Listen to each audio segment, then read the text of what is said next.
Hey guys, it's me here with a video. I figured I would send the video about the Catechism series to you guys rather than try to type out a really super duper long email or make you guys read through some attachments. I just wanted to explain how the curriculum bins were set up and all the little bits and pieces and why things are the way they are.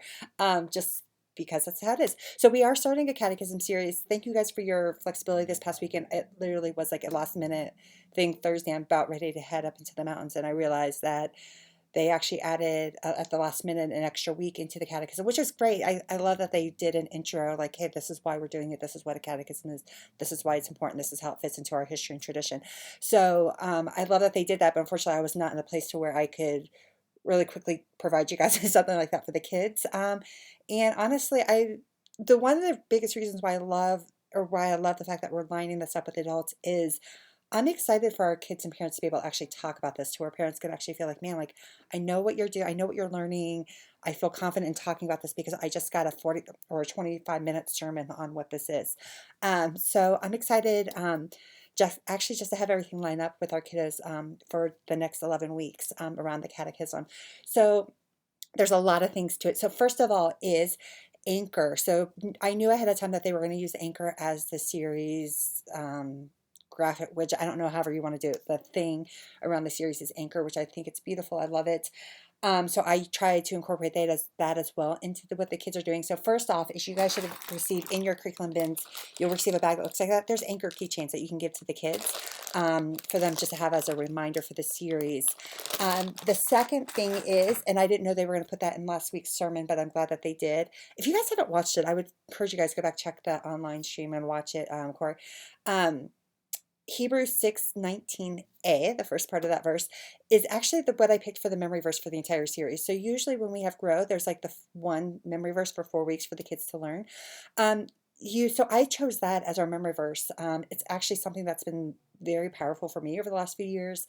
It's actually on my phone screensaver, and it actually has an anchor. So it's actually really funny. I love how these things come together, right?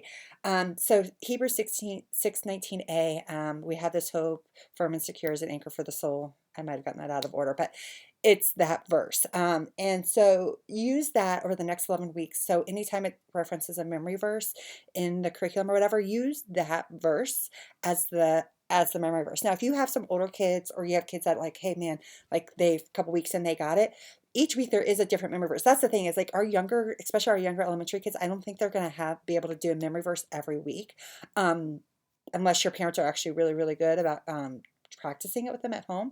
But I so anyways, you have options. You have options. All that's to say is you guys have options. So you have the Hebrew 6:19 that you can use throughout the next 11 weeks as the kids get it. And then you have the weekly memory verses that you can use that's on the curriculum page as well. Second of all, the other thing is the way they structure this. So if you guys are not aware of the Heidelberg Catechism, you can look it up. It's actually essentially 119 questions, I believe, or 114. A lot of questions that they then break down into what they call days, and there are 52 days. And because we're not doing this for 52 weeks, Jay had essentially taken those 52 days and he had shrunk them down into 11 weeks. So basically, like week one, it's going to focus on day one. Week two is going to focus on like days 2 through 4, and so on and so forth, so that he took the entire 52 weeks and condensed them into 11 weeks for the adults. With the kids, especially again with our younger kids, they're not going to be able to pick up multiple concepts, especially in one Sunday. And so what I chose to do at that time was essentially I kind of looked at what days Jay was grouping together and kind of what his main point was going to be and what he was focusing on. And I chose one question that kind of centered on that. Now I realize you guys that's not going to be we're not getting the fullness of that with the kids, and it may not be exact, okay? I just did my best. There's one week, I think week 2, where I actually gave you 2 questions that you can use because it's like, how do we glorify God? And then we talk about how nobody can, how nobody's perfect. Nobody can keep the law of God. And so you guys can kind of mix that one up as you want. Again, I try to keep it though to where the kids are only learning one concept. Again, the reason why I was okay with that, even though I recognize like, man, we may not be able to get the fullness of of the catechism in our kids, is the fact that our parents are hopefully getting that, right? The adults are getting that in the main service. So they can hopefully, once they're home, if they feel like they need to expand on either side of the question for our kiddos, they can share that and they can speak that. So hopefully the 11 questions we picked with the kids, I think it's great. I mean any of the 52 questions I think would be important for our kids to learn, but I think it's great that they're learning just even 11 questions. The other thing with that is, and I don't have it with me, is you guys also each week have flashcards with the week's question and answer printed out. So you can hand those out to the kids for them to learn and practice at home. You could even punch holes in if you want them and have them put them on their keychain. So that way they have all 11 questions for you to do with it as you wish. That's kind of like the take home. I didn't do take home papers because I figured the flashcards could act as your take home if you want. So yeah, so you have the keychains, you have the memory verse cards with the Hebrews 6:19 on it, you have the flashcards. And then because 11 weeks of curriculum essentially gets us to the end of July, which is amazing. So you guys pretty much have, at least for your elementary students, you have all of your curriculum through the end of July. But with that being said, I didn't have enough supplies like the black and yellow bins, binders, the paper folders to give you all 3 months ahead of time in the way that we normally receive it. And the other thing is, you guys, there's not a lot of materials. There was actually not a lot of materials, a lot of supplies for the curriculum. So I didn't want to put like things in shoe boxes and then have like one little thing in there. So what I did was I actually combined a couple weeks into one shoebox, and I put labels on the top so you knew weeks 1 through 4 and then 5 through 11. And because like week 1 is like you literally needed the 2 puzzles and some index cards. So not a lot of supplies were actually needed in terms of like widgets and stuff like that. So I just combined everything into bins that because it's in small shoe boxes, it's easy then for your teachers, like, okay, I need these 2 things to pull them out and then use them for what they need for Sunday. And then there's a few things floating around. There's like journals for week 11 and some papers and stuff like that. And I tried to label them so you know which weeks they go to. So I did that. And then the same thing with the binders is I didn't have enough binders to give you 3 months worth of binders with all the curriculum pages. And again, there wasn't a lot of papers that were needed, which I think is great. So I just love that we were saving on money and on trees and stuff like that. So what was nice about that, so again, we didn't have to have all that. So again, I just paper clipped everything together and then did a butterfly clip to keep everything together. And again, everything's labeled week 1, right on the front page, week 1, 2, 3, 4, 5, 6, 7, 8, 9, 10, 11, so that you can easily just pick out what you need and then set it out for your volunteers. If you want to take a binder that you currently have and punch holes in and do all that, you totally can. Like I said, I just didn't have that available to do that for you guys for 3 months. The other thing is the curriculum. So I just went ahead and used something that was pre-written. Is from Tim Keller's church, and it's called the New City Catechism. And what he had done is he had taken the 52 days and he wrote a curriculum for kids. Now, the interesting thing is his was out of order. So they had shuffled the questions around a little bit. So I had to go through and play the Jenga game of being like, okay, here's their 52 questions. Here's the 52 days. Here's how Jay's laying it out with these days. These questions match with these days. Like it was a big puzzle to solve. So again, I tried to pick the questions that match up the most with with the main point of what Jay's going to get hit with the adults. So with that, so don't be confused if you see like, obviously week 1 will be question 1 because that is like the first question that we're going to hit.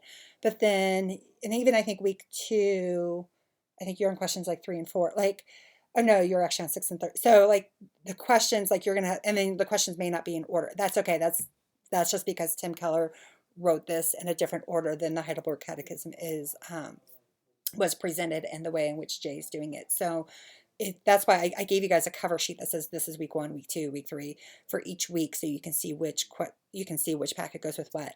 And then with that is the activities stuff is fine.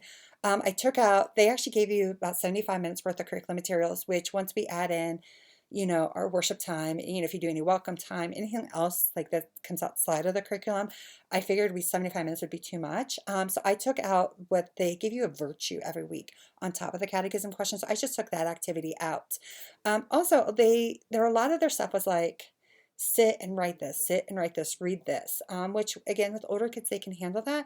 But I don't know about your guys' kids, but my kids in Arvada, they're pretty active. I have a lot of boys. And so for them to sit all morning was going to be actually really hard. So I gave you guys, and not every week, if I could, I try to give you guys extra games and extra activities you could do that would be a little bit more active and get the kids moving and interacting with each other in a fun way that applies I mean, if you can stretch it to the question at hand. So you guys can use that as you want. You don't have to, but I gave that to you guys as just an extra. Like, I know my teachers are always like, we like if like there's a week and grow that's not a game. I'm always like, okay, here's like 3 games you can play real quick with them.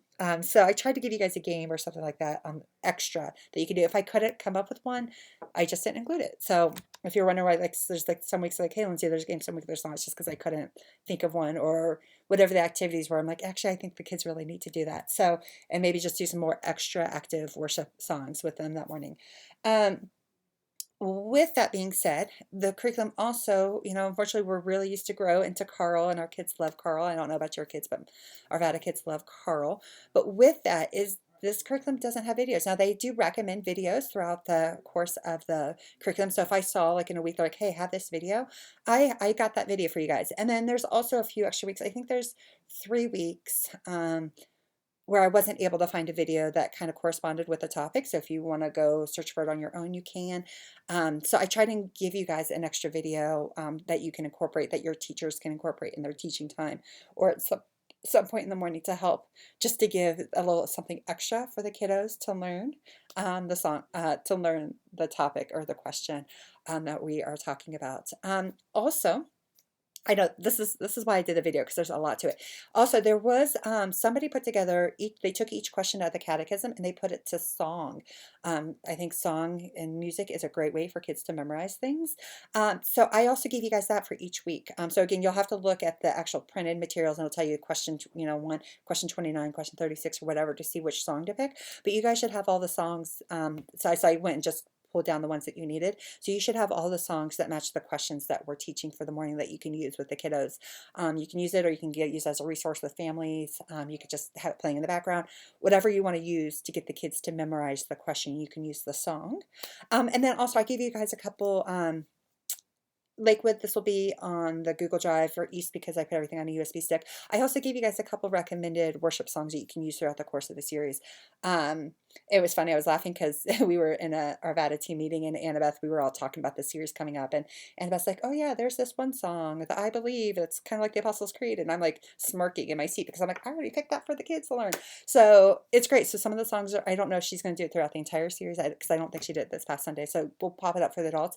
But there are songs for the kids that you can use. And again, you can always, I mean, it's worship, so you guys can obviously do what you do at your location. But I did try to pull some songs for you guys, worship-wise, into into the curriculum and into the morning. And I'm going to start working this week on making slideshows. I mean, they're not going to be as robust as they are for Grow, just because it's not as graphic heavy, screen heavy as Grow is. But I also know we're used to that. So I'm trying to give you kind of like a mixture of elements where it's like, hey, like, I'll give you a video if I can. I'll give you some slides if I can, with a memory verse or whatever the question is at some point.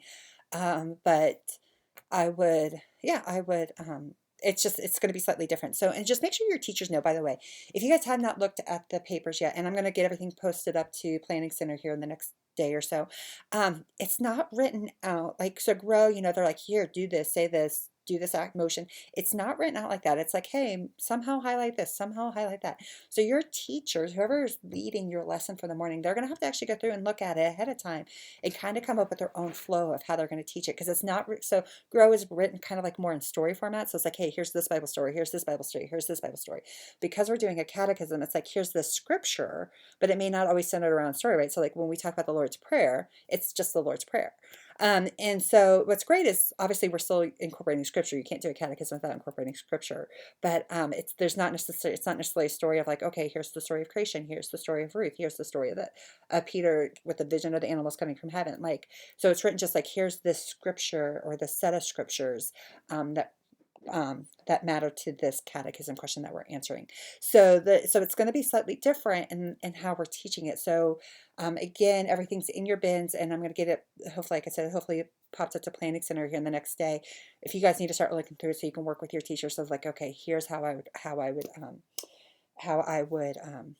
approach this. I mean, the great thing is my teachers, I know they don't necessarily always follow Grow to the like to the T. So But I will also be obviously engaging. It's like, hey guys, like, listen, look at this, figure out your flow of how you're going to engage. What I love though, it is very engaging with the kids, right? So it's like, hey, okay, ask the kids this question, or like point this out to the kids, encourage them to read the scripture along with you. So it's very engaging with the kids. It's very interactive, which I love having our kids interact with things. I think the more the kids interact and things, the more that's actually going to stick for them, instead of us just telling them, hey, here's what you need to know. And think I think that's it. There was something else, but I can't remember what it is. So if I remember it, I'll let you know. But that's really it, the big pieces for the catechism. If you guys have any questions, if you, as you open up your bench, you're like, hey, what's this? I don't understand.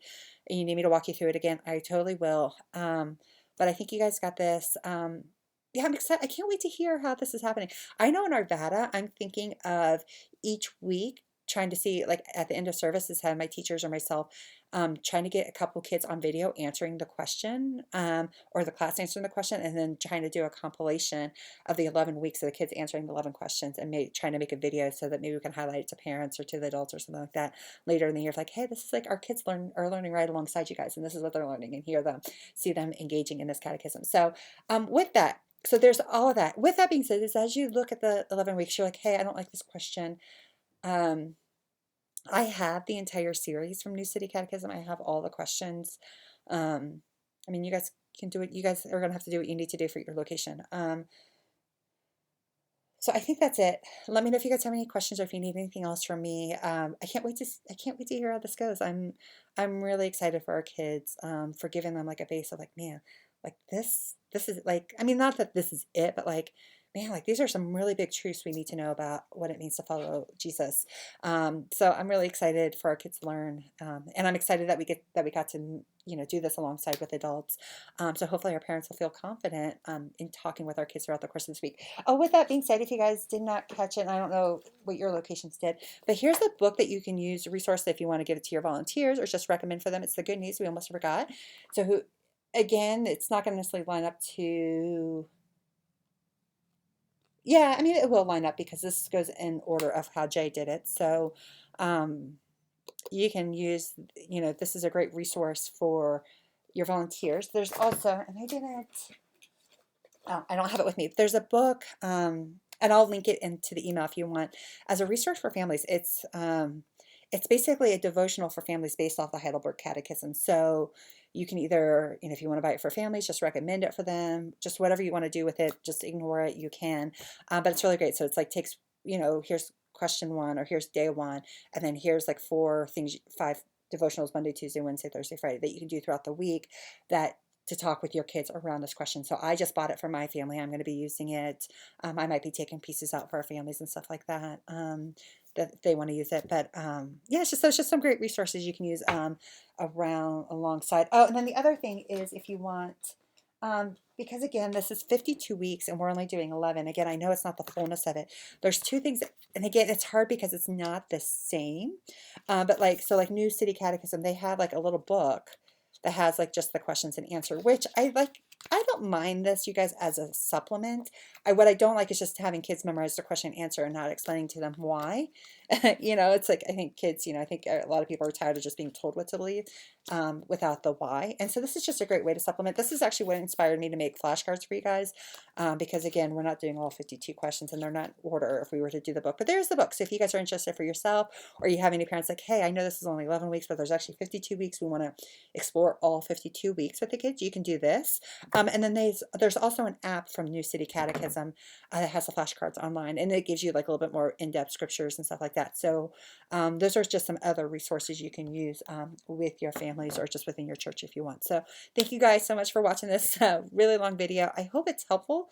Again, feel free to reach out if you have any questions about anything. Don't forget to pick up your supplies. It starts this Sunday, May 22nd. And good luck, you guys. Let me know if you have any questions, or I also would love any feedback you have, or just anything that's happening around this. Bye.